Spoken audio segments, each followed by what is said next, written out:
Today's episode of Davis and Chace is sponsored by Anchor Fitness. Anchor Fitness is a veteran-owned small business dedicated to helping others through OCR and fitness coaching.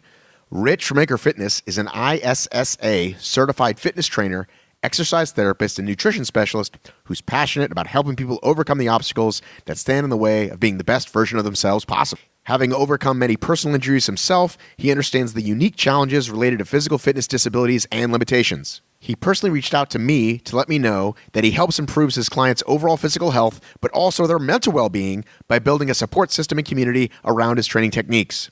If you are in New Mexico and you're anywhere near this guy, I want you to go check him out. It's Anchor Fitness. That's anchorfitabq.com. Every journey begins with the first step.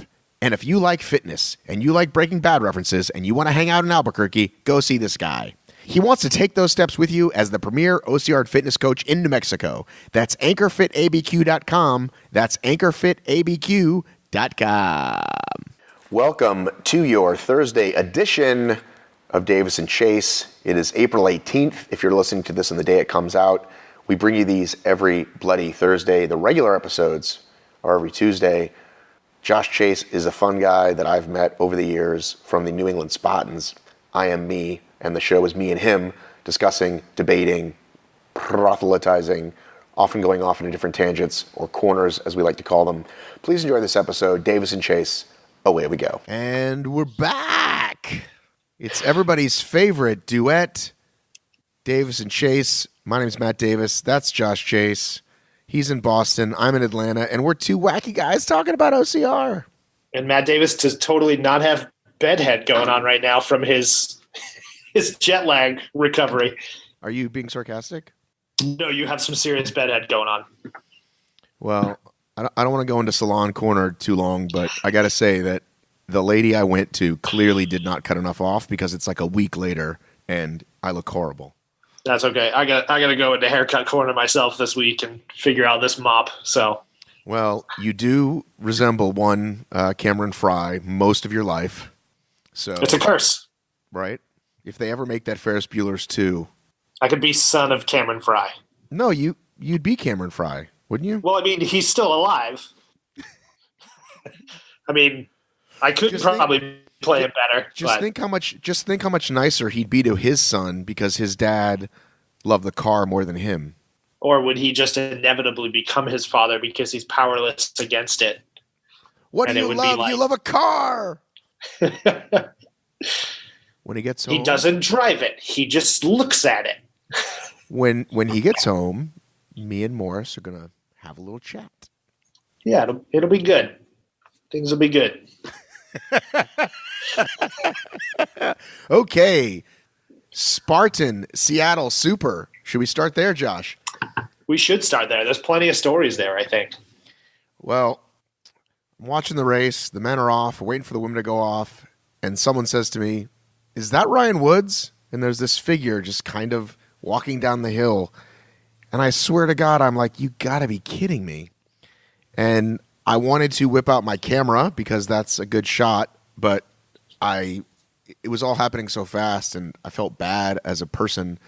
So I just said what happened. And he clearly like went in knowing it was gonna happen. Like there was a high chance because he was very much like, yep, I kind of knew it. I didn't want to tell anybody. That's what happened. Yeah, and he's taken it very well. I mean, I have to give him credit. It's almost like the cavalcade of calamity that is the Ryan Woods series this year. That's right. I went to Thesaurus Corner on you right there.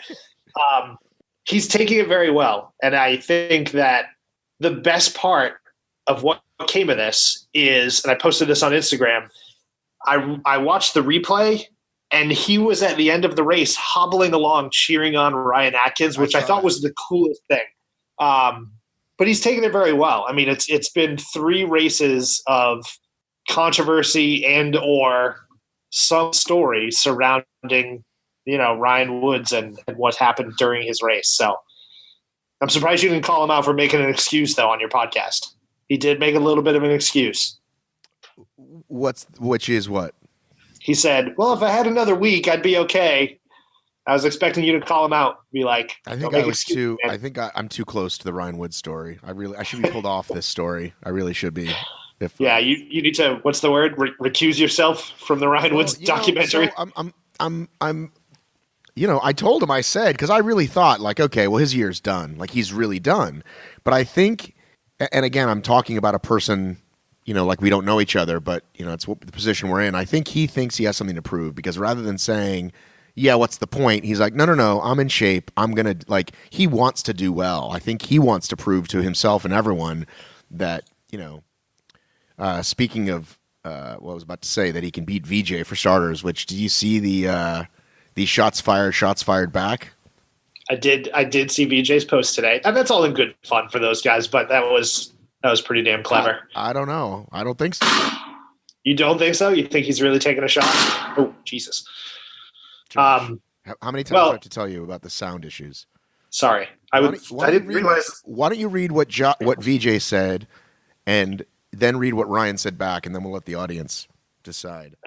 Okay, so VJ Jones posted a picture, and it was VJ Jones looking semi-sarcastically at Ryan Woods, and Ryan Kempson is in between the two of them with a dismissive look on his face. And VJ Jones typed, "When RJ Woodsy tells you and Coach Kempson that he's going to finish the race, hashtag Spartan Pro, hashtag start line thoughts." And Woodsy said, "Take your shots while you can. The clock strikes May soon, and Vinderella Jones will be leaving the ball early." Now, I got to say, Vinderella for the win. I mean, that's a good one. That's a pretty good one, yeah. And then somebody else adds, "More like Vindiana Jones right now. I would never doubt the mighty Woodsman, though." And Woodsy replies with, "VJ Jones isn't old enough to watch those movies. Please stick with Disney references." What? Oh, I didn't see those. All right. Excellent comebacks. So I think, like all good jokes, there's always a little bit of truth. And yeah, I think Woods definitely has something to prove now. Like, he's like, all right, guys, like, enough of this bullshit. Like, I got something going down. So if I was Woodsy, I would have just said, I may or may not have been able to finish the race, but I could probably still do the Z-wall with one working leg. That would have been my 2 cents. All right, well, that's not nearly as good. I really like the Vinderella Jones thing, because I'm gonna hold on to that one. And I also want to touch on the I think this came up in the Discord about, Atkins didn't win by much, and I think I will say it's because he didn't have to, and I think he definitely had more in the tank had he needed it. Yeah, and I think he made a good point on your podcast that came out the other day of, you complete it was the Z-Wall. You complete the Z-Wall, you see Ryan Kent and VJ Jones doing burpees, and you're like, well, at that point, do you just hammer out and make sure you get a lead? And he's like, no, I don't have to do that. I conserve energy and save it. He's like, at that point, you just go into cruise control. So that is the mind of an athlete right there. That's somebody who's thinking 17 steps forward. Well, he's pretty amazing, that Ryan Atkins.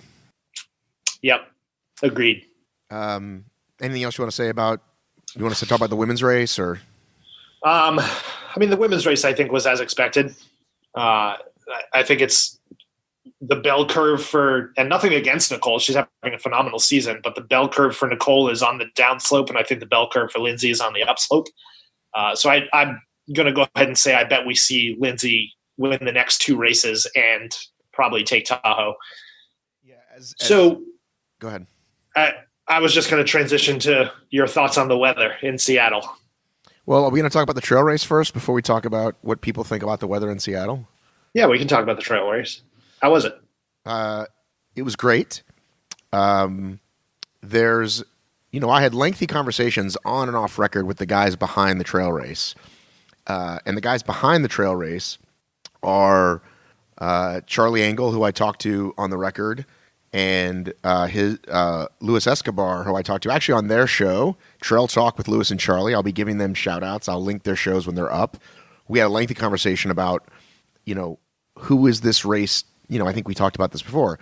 Who is this race for? How are we going to get new people? How are you going to train people to think Spartan doesn't mean obstacles? And I think if you're a brand new person and you want to give people a taste of Spartan, it was great because they had us go over the wall at the beginning, which is a nice little thing. And then at the end, we did A-frame and fire jump. And I was told that it won't be A-frame at every race because it depends, but there will be fire jump, which again is nice. Mm-hmm. But they did not do, and I'm grateful they did not do a Rue chance. And it turns out that prior to this race, at the 2 beta tests, there was a whole argument back and forth on whether they should or shouldn't, which I didn't know about. But as soon as I sat down with them for their show, I said, I'm glad you didn't do that because I think it would have been fucking lame. And it's a different flavor of a Spartan race, so it doesn't have to feel like a Rue City. You know what I mean? Agreed, and I'll take that one step further. And after being at CitiField, just inundated with the Aru chant every 3 minutes, right? I'm over the intro speech. Let's nix it for elite and open waivers, or maybe do it for the elite, the first wave of the day. Even though those guys could care less and they just want to start their watches and go.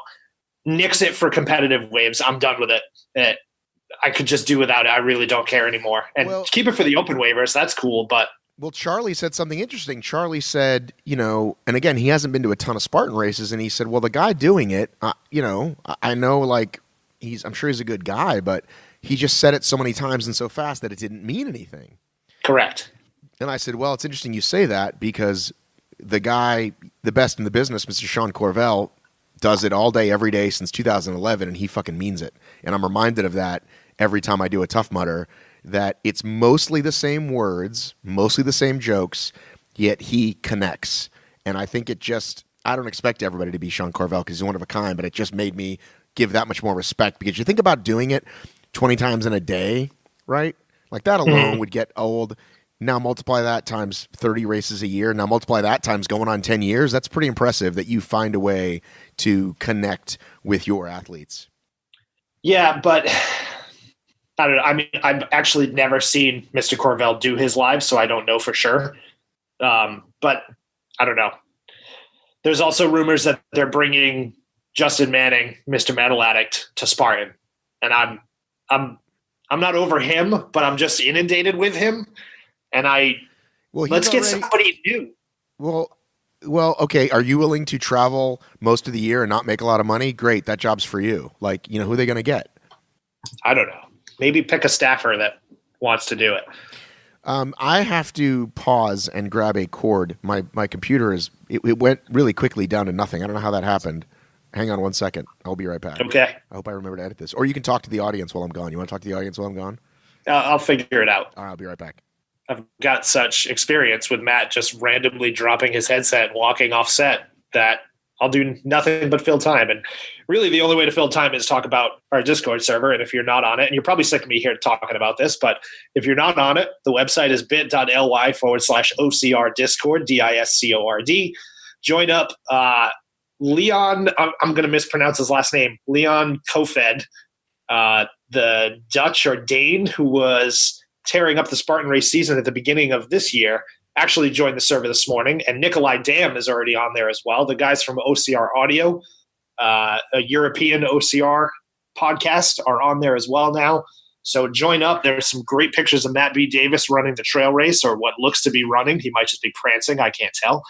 And join up. Have a good time. We've now hit over 300 members of the community joining, and Jason Dupree's Hunter McIntyre fan club channel is still at it. I have not shut it down just yet. And that may or may not happen. They seem to be having a good time in there. And we'll see. Matt still can't figure his shit out. He's just popping in on the camera and being like, damn it, what happened? So, yeah, that's about it.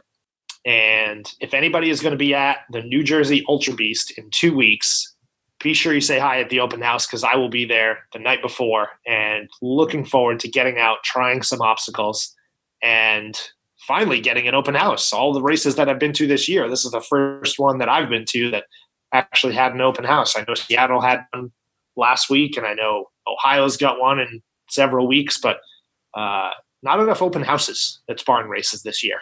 So that's it. I'm out of stuff to talk about. Now we're just going to wait for Matt. Fucking Matt Davis and his technology. He's apparently dropped something in the background. Oof. So I just looked something up while you were gone, and I was surprised to learn that there were only about 250 total racers at the trail race. What did you think? That sound about right? What did you think it was going to be? Well, maybe I'm not surprised that there were only 250 people. I figured there would be more, But as I look through the list of names, almost all of them are existing Spartan Race names, which that makes sense for the first race. But I'm sort of guessing that's what's going to happen all year long. I'm guessing it's going to be people that ran a race on Saturday, stuck around because they want the trail headband and the trail medal on Sunday. And I don't see them really punching into a market of people that are not obstacle course racers. Well, again, this is the big question that I talk with them about. And I think that's why they brought in Charlie and Lewis and they got Scott Jurek, is they're going to do these the kind of meet at the running store events and hope to bring in some people that way. And, they got work to do.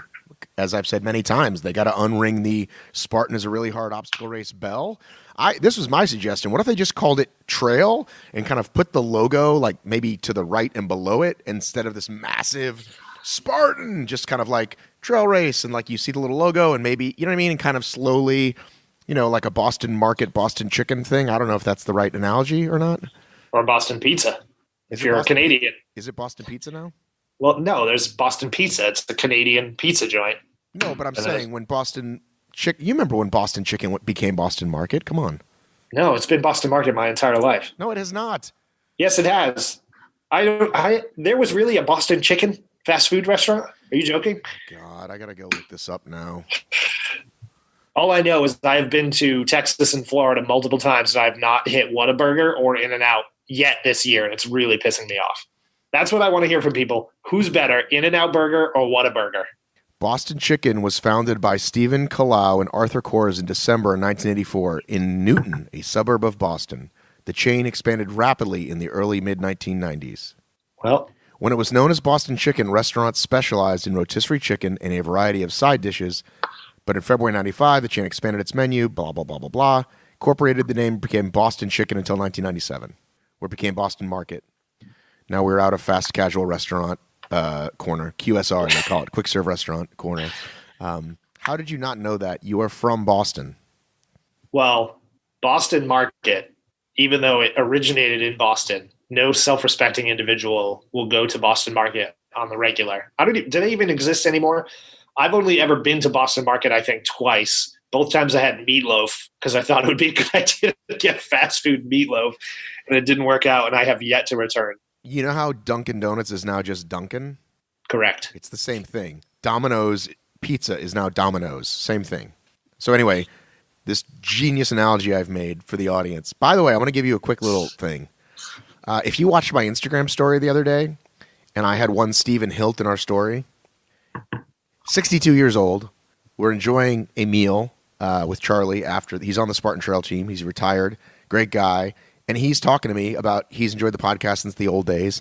And he's like, and that obstacle discourse thing, I didn't know what was going on the first couple of times, but now I really like it. And I was really touched because we are reaching the heart of the OCR racer, Stephen Hiltz. God bless him. 62 years old. That's yikes. They've stuck with us even through all of our sidetracked. Yeah. Well, dare I say these? Anyway, these let's talk about the weather in Seattle. Oh, Jesus. So why don't you tell people why we want to talk about the weather in Seattle, and then you can be mean to people. Okay. So I'm viewing this from afar. Okay. I'm watching this from the glorious warm weather of New England because it was a nice warm weekend at CitiField.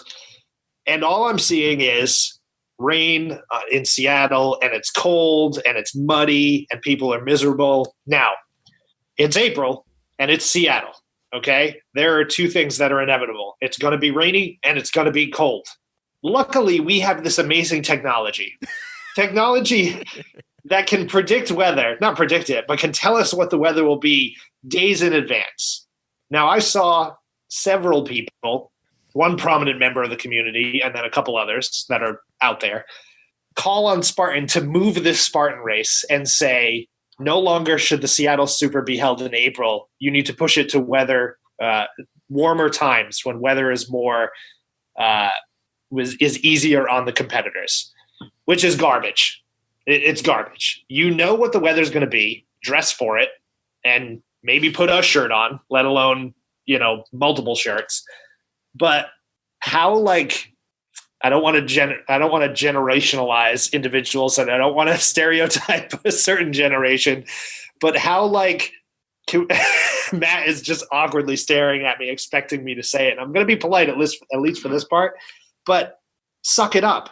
I'm not going to tell you to Spartan the F up because that's lame, but not every race is going to be in the greatest weather. Not every race is going to be in perfect conditions.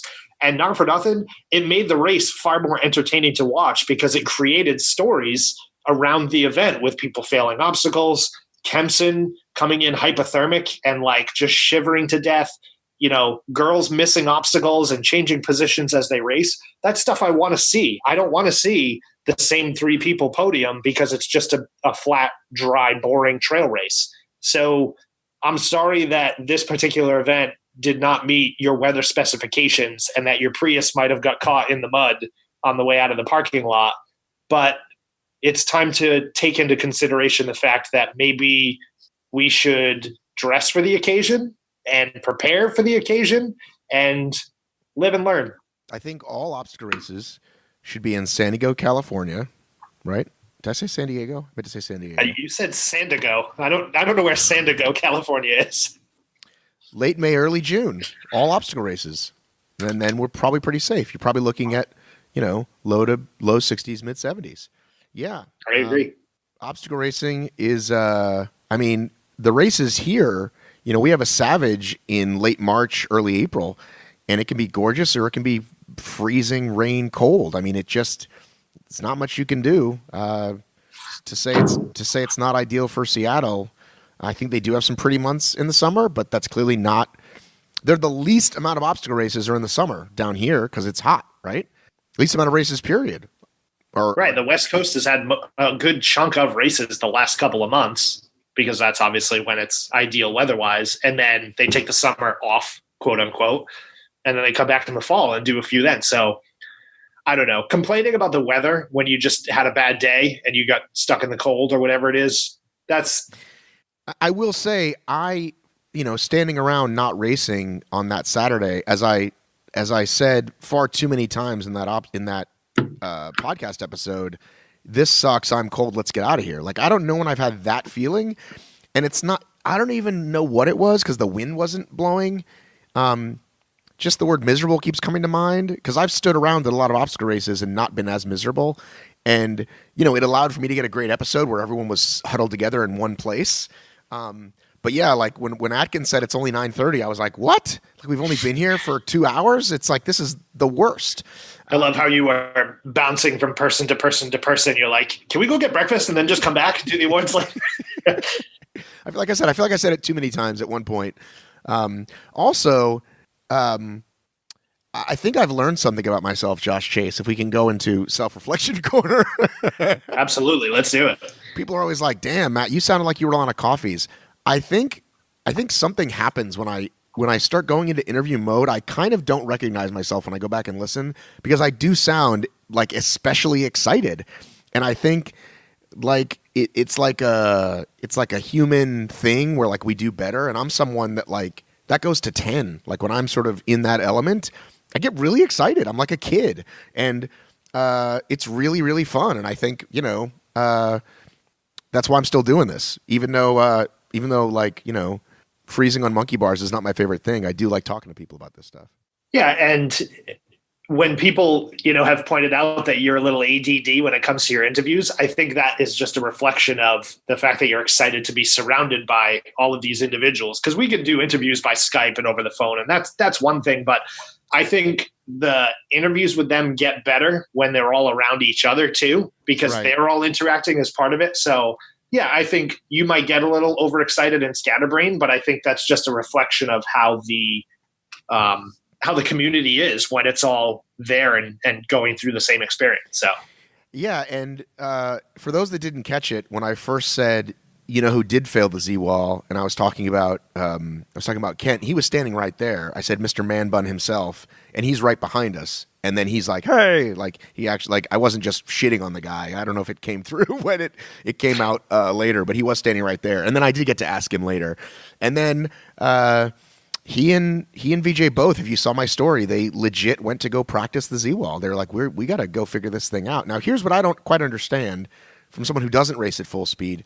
If they added you can grab the post rule, isn't that, in fact, the tricky part? the long reach, now Josh, you're 7 feet tall, not as hard for you. For the average human, that long reach to the Z part of the wall, hold on, wait a minute, #_ going back to 2014, it was just a wall that went straight across, which looking back is kind of hilarious, right? Like, it was hard. You had to get long and lean, which you already are, but it still was work. Savage's is slightly tilted, which makes it harder, but it was just a flat wall straight across. Then they made it Z. I remember the first time I saw it was actually Dallas 2014 Stadium. Don't ask me why I remember that.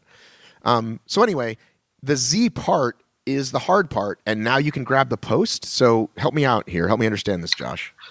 So this is going to be a good segue right into my controversy corner. But let's talk about this first. So two things happened. So they made Z-Wall, and Z-Wall was one flat wall of which you had to traverse. And then for the stadium events, oh, and by the way, shout out to Jack Bauer for taking a stand and saying, I'm not going to use the word stadion. It's going to be stadium because stadion is stupid. Yes. And I might adopt that stance, but I'm too in on the catchphrase of it's on like stadion. So then stadion, oh Jesus, I just did it. Stadium events built this Z-wall with a big gap in the middle. So there's a hole where you can see through. And nobody knows why they did it. We can just guess at a couple reasons as to why they did it. So with the gap in the middle, there now leaves a post at every 90-degree corner. So now Spartan posts on Facebook. They have now skipped the meme. They're not even doing meme communications anymore. They're simply communicating via comment section in Spartan Facebook age groups.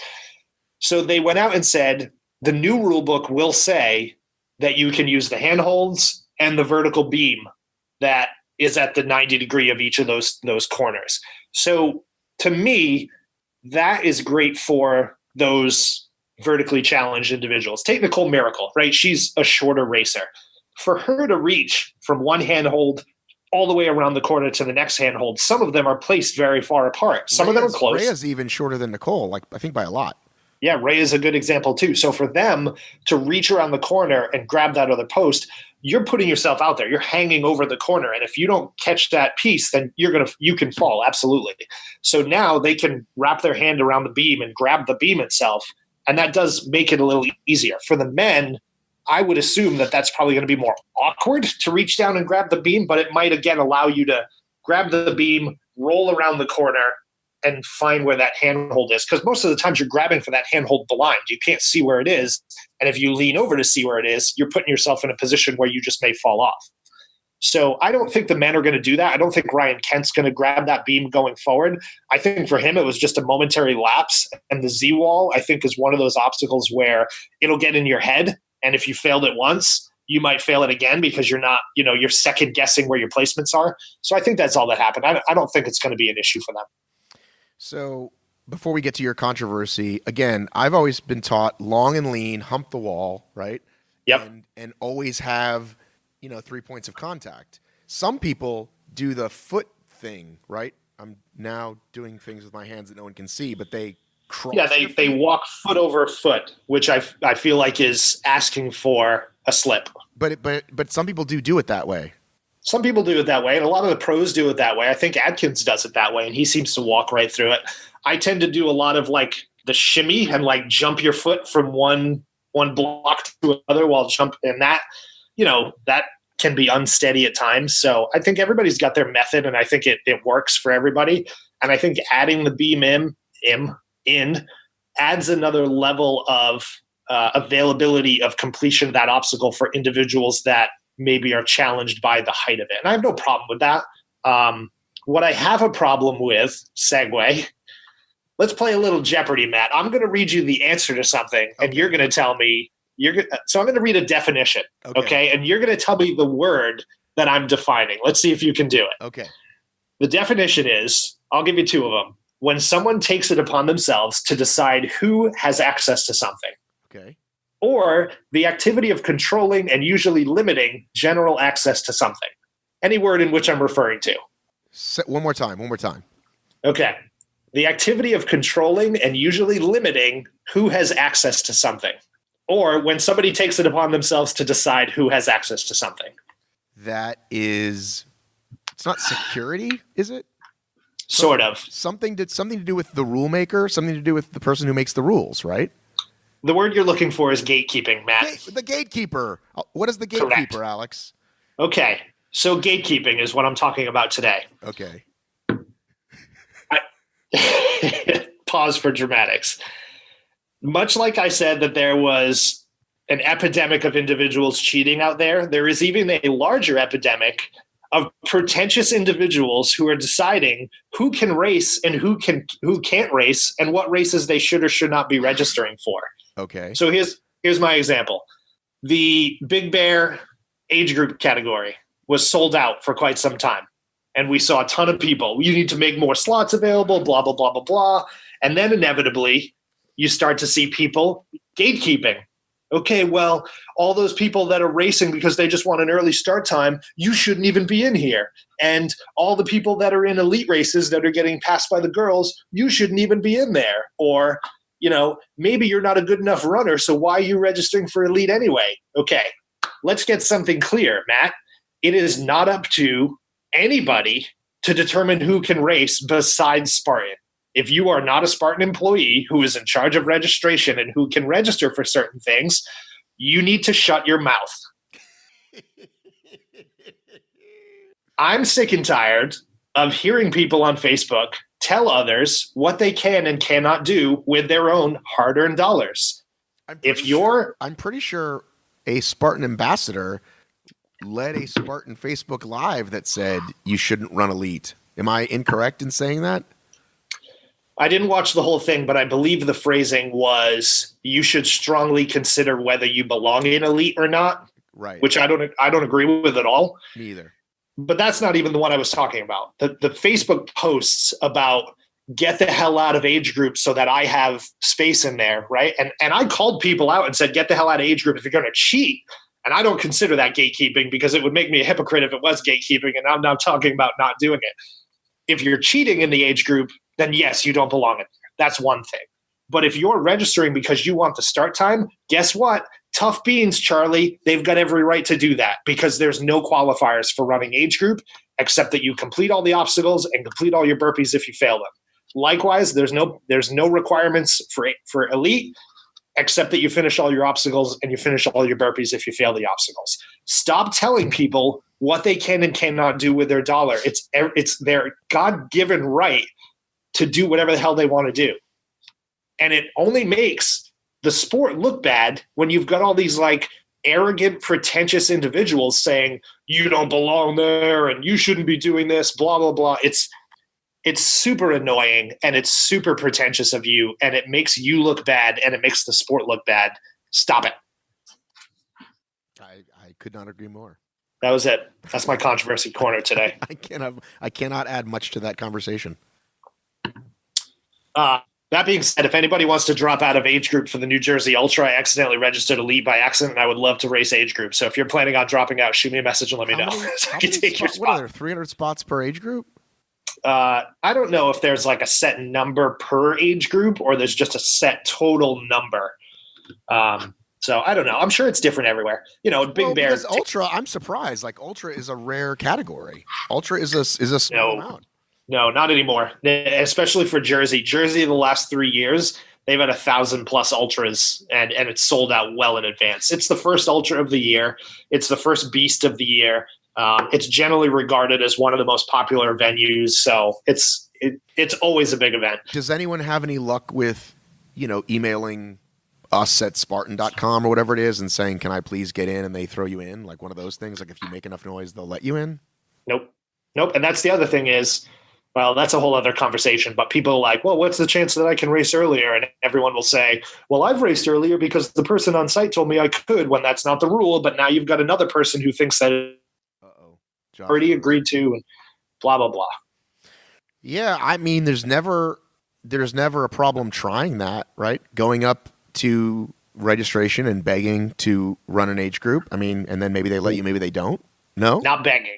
No, so there's never a problem asking. Okay, that's the key. There's never a problem to ask, but your reaction to their answer is what's very controllable. So if you ask them and they say no, guess what? You can't throw a fit. You can't do it. Correct. Okay. And I can say that certain races, even old Matt B. Davis, Asheville. When was the last time I went to Asheville? Did I go last year? Asheville last year or the year before? I wanted to race earlier than like 2:30 and I couldn't. And this is like the woman at Reg that knows me and knows me for years was like, I am sorry, this is the one you get. And I was like, wow. So well, they had to get on the mic. Down. They had to get on the mic at CitiField and tell people that too many people were lining up for earlier waves and that to line up at your assigned time because you're causing massive amounts of backup at CitiField, which there was. There was lines of people, probably 200 deep, waiting to get into the starting corral because people just showed up. One guy was in the age group starting corral or about to jump the wall to get in it, and his wristband said 12:30, and he asked the volunteer if he could go early. The volunteer said no, and the guy was like, fuck you, buddy, and then just withered his way into the group anyway. So, again, you don't make the rules. Spartan makes the rules, and you abide by them. And if you can't manage to do that, then that speaks bounds about you as an individual. Dang, son. Dang. I don't think that's an outlandish statement. We still haven't talked about you winning a game system. We didn't even talk about CitiField. Oh, Jesus. Well, let's talk about CitiField. CitiField Stadium, not Stadion, hands down my favorite color combination that Spartan has done yet. The yellow Spartan finisher shirt, love it.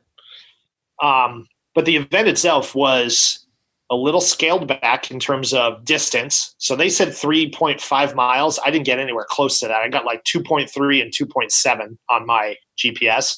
But who the hell knows? Stadiums could play hell with GPS. As expected, Isaiah and Orla take first for the men and the women. Isaiah won pretty handily.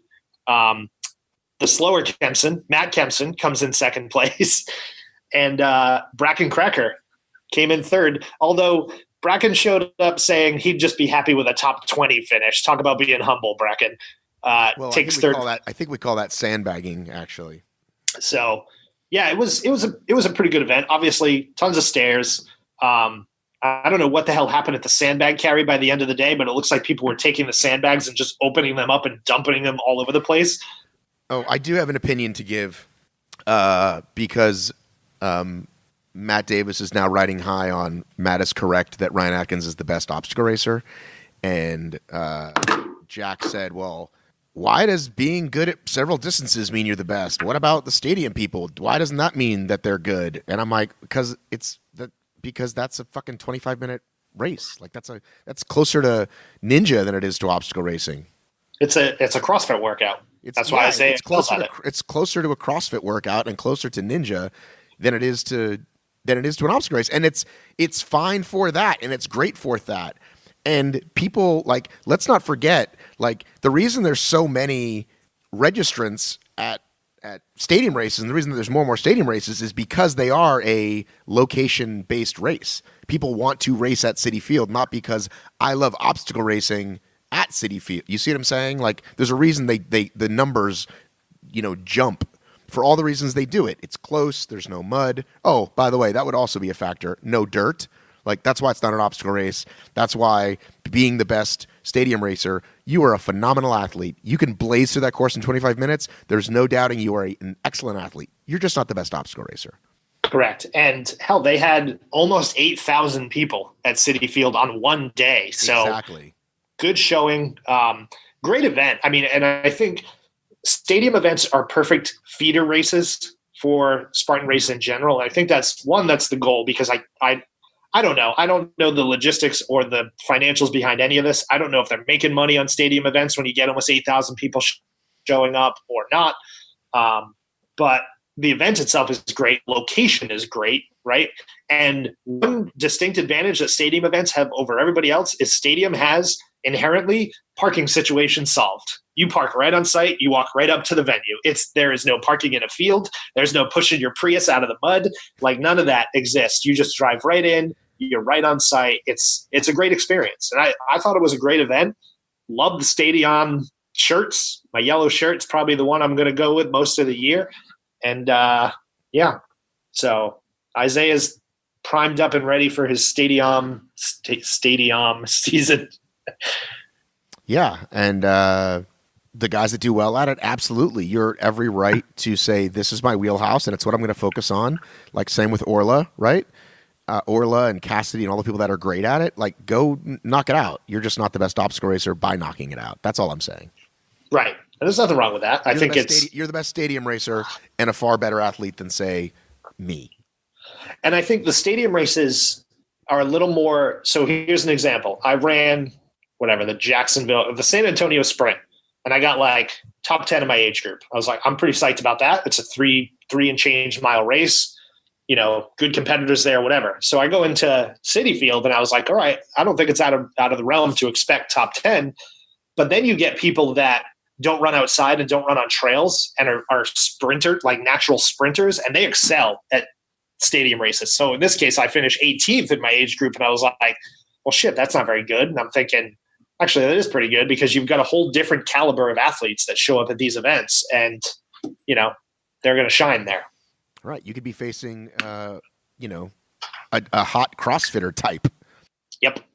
So I'm going to try and get down to either Nationals Park in DC or Philly, because I want to do another one. I want to see it. No, I'm stopping you.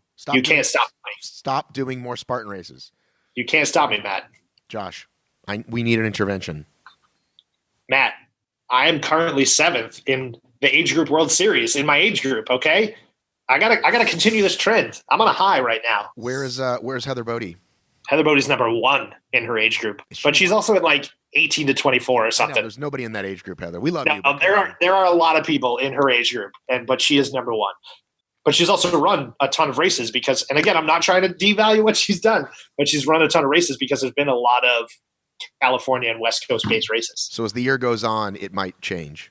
It may change, and it's going to fluctuate large numbers as people like, you know, Jersey's 2 races, so people are probably going to run 2 races in Jersey, and then there's a gap for a couple weeks of Spartan races, so you don't know what's going to happen. Can we quickly talk about this, by the way, though? Because like either in a Instagram or Facebook or something post, they said something about the points, and then you click the points, and rather it going to the actual points, which Stuart Clark does for ORM, and then we post it, it then goes to the world points, which is just every race you've ever done, right? Mm-hmm. And what do we even know how those points break down? That's the old 300, 299 move. Is that what those? How we? No, that's like the 1,000 point or 900 points for first place. So I'll give you my example. So let me pull mine up really quick. So the World Series, the age group World Series, that's one I'll speak to because that's the one that I know, obviously. Every race counts. So you get points for every single race, not just your top 5. Originally, it was top 5, but they quickly realized you're going to have a ton of people with 5,000 points because there's going to be people that will have 5 wins in there. So the age group World Series is now every race counts. And if you finish in first place, you get 1,000 points, and it counts down. Like second place is 962 points, and it scales down from there. So it does have kind of that gap.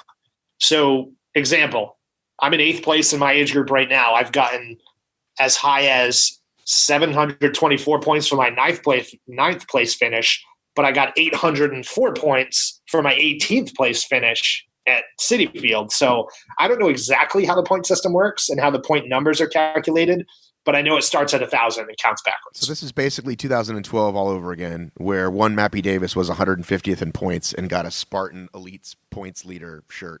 That was Elite, by the way, not age group. That was Elite. There was no age group. Back in my day, there was no age group. Back in my day, yeah. So all right. That's what I'm riding right now. All right. Well, I feel like you should do more local races, Josh. Well, it's funny you say that, Matt, because our local races are dwindling away. But if I could tell a story. You hate Fred and you hate Rob. So are there other local races you can do? Do you like the what are the orange ladies? Do you like the Boulder Dash ladies, or do you hate them too? First off, let's not just skirt by that statement that you just threw out there. I don't hate Fred Smith. I ran Blizzard Blast this year. It was my first time ever, so I went out and did a race that I've never done before. Okay. I'm not a fan of Fit Challenge races in general. That's just pure murder, and that early in the year, I'm not going to do that to myself. But I will say, let me tell a quick story. So this episode's just going forever, so deal with it. The Boston Marathon was this weekend, and every year at the Boston Marathon, they have the Boston Marathon Fitness Expo at the Heinz Convention Center in Boston. So all these vendors come in, and Molly is a Tailwind trailblazer. So she works with Tailwind and does social media and blah, blah, blah. So Tailwind had a booth there, and Jenny, who is the co-founder of Tailwind, and one Magatron Runs, I'm going to mispronounce her last name, but Maggie, who is friends with Amelia Boone, was also there. Gooderl? So, yes, Girdle, one of those three. I don't even know where I was going with the story originally. So they're there, and okay. So here's where I'm going. Jesus, I went Matt Davis on myself there. So they were there with a couple from Pennsylvania. A gentleman by the name of Bob Horn is there, and he runs a company called Pretzel City Sports, and they're a timing company. And apparently Bob and his wife, Helene, nicest individuals I've ever met, travel the world, but they do a ton of trail races and ultras, and they do something like 40 or 50 different events every year. And I was like, we were talking about why local races are kind of dwindling, and a lot of the reason is there's just obviously a ton of choices now. There's a lot of ultras that are out there if you want to go do them, but there's a lack of good experiences in those ultras. So like we do the Vegan Power 50K in June, and it's a great community. Like the experience there is great.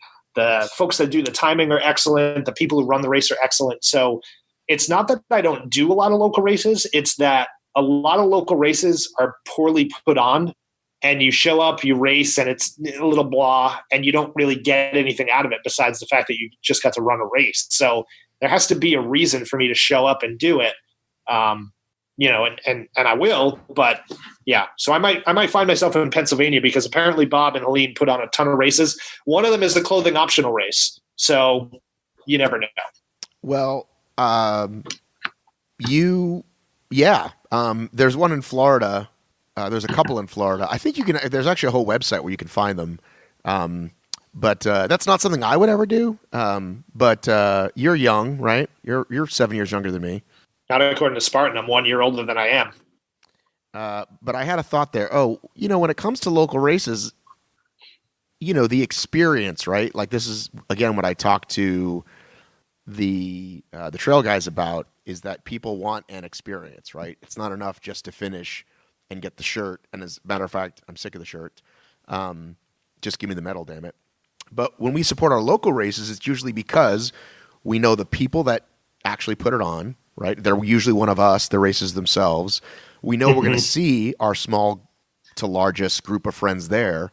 We're not expecting, the fucking dopey challenge. We're expecting, it's going to be well marked, right? We're not expecting a shit show, but it's like a little, you know what I mean? Like I love Jailbreak, right? I do Jailbreak every year.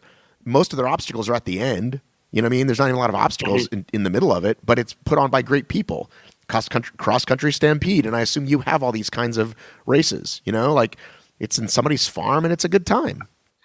Yeah, I mean we're losing them sort of left and right up here in New England, just because I think interest has dwindled a little bit. I think local races, once people have done them, they don't have a ton of desire to come back. Not that they don't have a ton of desire, but maybe the appeal isn't there because there's no recurring reward system for people. Like again, credit where credit is due. Spartan has an inherent credit system for you increasing your distances and completing more and more, blah, blah, blah.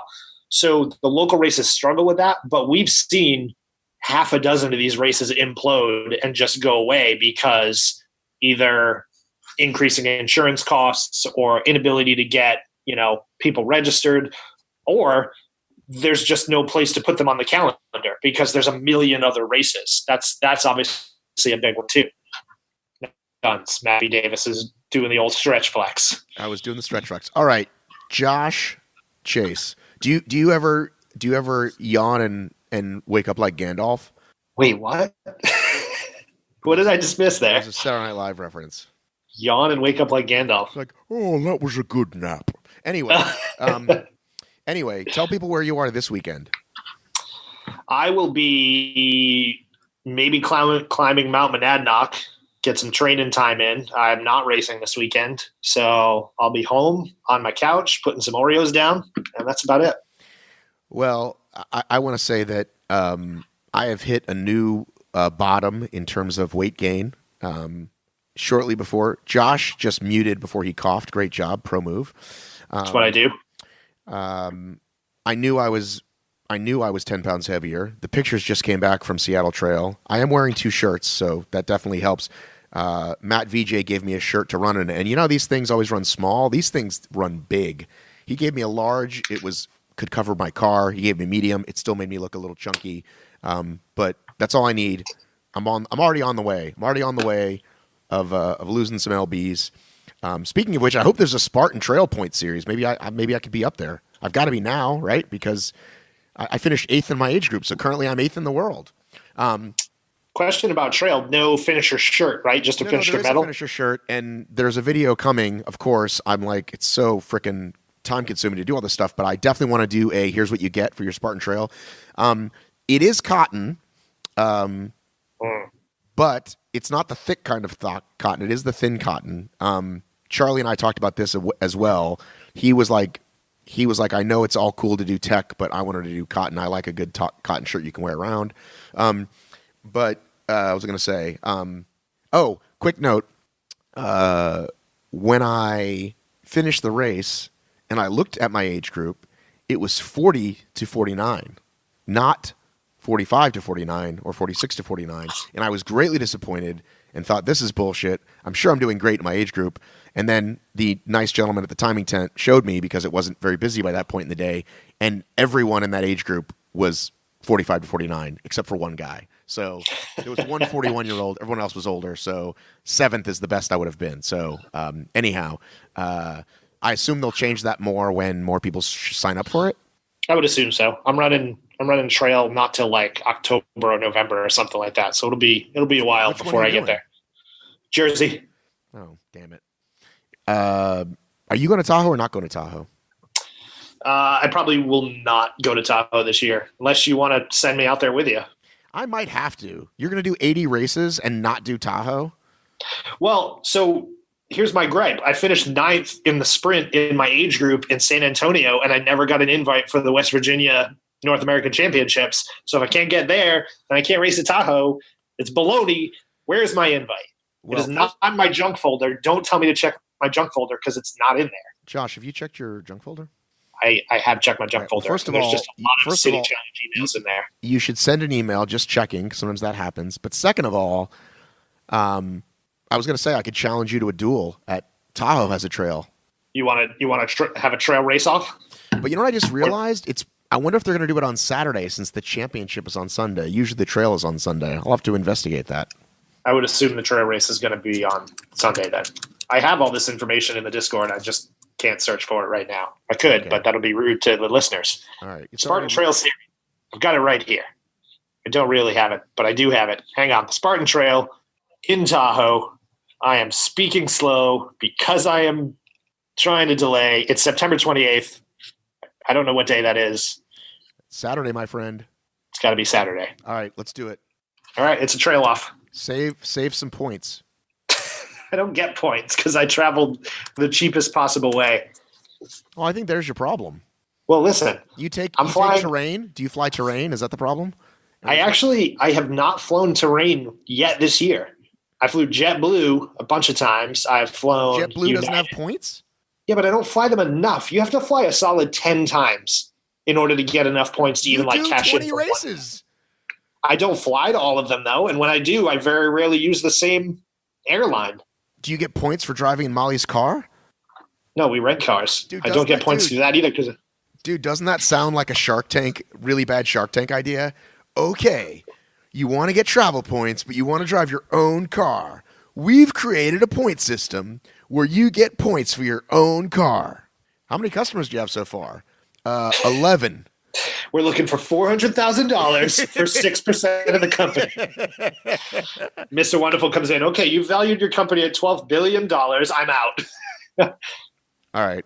Let us end this episode with, I've got nothing this weekend. Proudly, I have nothing. I have been traveling a lot. I need a break. I overslept today. I need a break. No race this weekend for me. Can I end this with a message to somebody? As long as it's not a joke or inspirational quote. It's not. I just opened my Instagram to look for something else, and I scrolled down and saw that one Stacey K. Davis hit 19 years of sobriety. And I think that's amazing. So bravo to her. That is fantastic. She stopped listening to my shows about 350 episodes ago, but I'll pass it along. Okay. All right. Have a good week, buddy. All right, man. I'll talk to you soon. Nope. Swing and a miss. Thanks so much for listening. We do bring these to you every bloody Thursday with new episodes on this program every Tuesday of me interviewing people and doing what I do. Thursday, Davis and Chace, Obstacle Discourse. We love bringing it to you. Be sure to follow us on all the platforms. Sorry, listen to us. You know what the heck I'm trying to say. Do the thing that you do when you listen and then tell us that you like it. Do that thing. Also, support us on Patreon. That's patreon.com/Obstacle Racing Media. Once again, patreon.com/Obstacle Racing Media. Enjoy the rest of your week.